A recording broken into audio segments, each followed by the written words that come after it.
ஒரு முக்கோணத்தின் பக்க அளவுகள் 3 சென்டிமீட்டர் 4 சென்டிமீட்டர் மற்றும் 5 சென்டிமீட்டர் எனில் அதன் பரப்பளவு காண்க. இப்போ டைரெக்டாகவே நமக்கு இந்த கொஷின் என்ன சொல்லிட்டாங்கன்னா, ஒரு ட்ரையாங்கிளோட 3 சைடு கொடுத்துட்டு ஏரியா தான் கேட்டிருக்காங்க. இப்போ நம்ம ட்ரையாங்கிள்லேயே நிறைய ட்ரையாங்கிள் இருக்குது.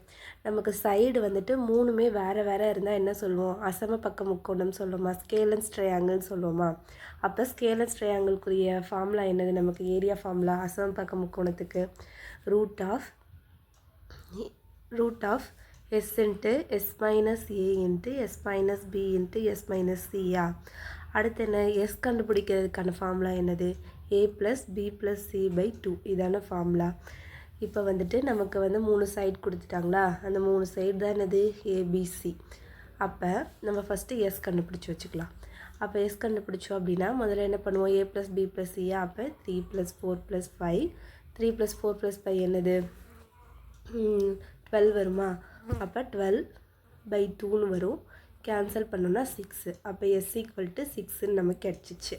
இப்போ போய் இந்த ஏரியா ஃபார்மில் தான் நம்ம அப்ளை பண்ண போகிறோம். அப்ளை பண்ணோம் அப்படின்னா ரூட் ஆஃப் போட்டாச்சு. எஸ்ஸோட வேல்யூ 6. அடுத்து இங்கே ஒரு s இருக்கா?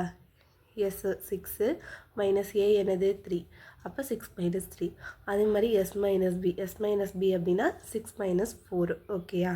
அதே மாதிரி எஸ் மைனஸ் சி அப்போனா 6 மைனஸ் 5. ஓகேயா?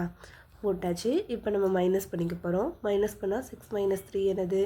3. 6 மைனஸ் 4 2. 6 மைனஸ் 5 1. இதுக்கப்புறம் என்ன பண்ணுறோம் அப்படின்னா இந்த 6ஐ நான் பிரித்து எழுதுகிறேன் அப்படின்னா 3 into 2ன்னு எழுதலாமா? அந்த மாதிரி எழுதியாச்சு. 3 6ஐ 3 into 2ன்னு எழுதியாச்சு. ஏற்கனவே இருக்க 3 into 2 எழுதியாச்சு. 1 மல்டிப்ளை பண்ணால் நமக்கு அதே தான் கிடைக்கும். அதனால் அதை விட்டாச்சு. இப்போ என்ன பண்ணலாம்? ஸ்கொயர் ரூட்டில் இருந்து நம்ம வெளியே எடுக்கணுமா? அப்போ என்ன பண்ணலாம்? 2 3க்கு ஒரு 3 வெளியே எடுத்துக்கிறேன்.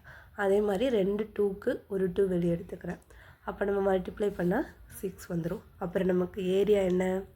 6 சென்டிமீட்டர் ஸ்கொயர்டு. ஓகேயா?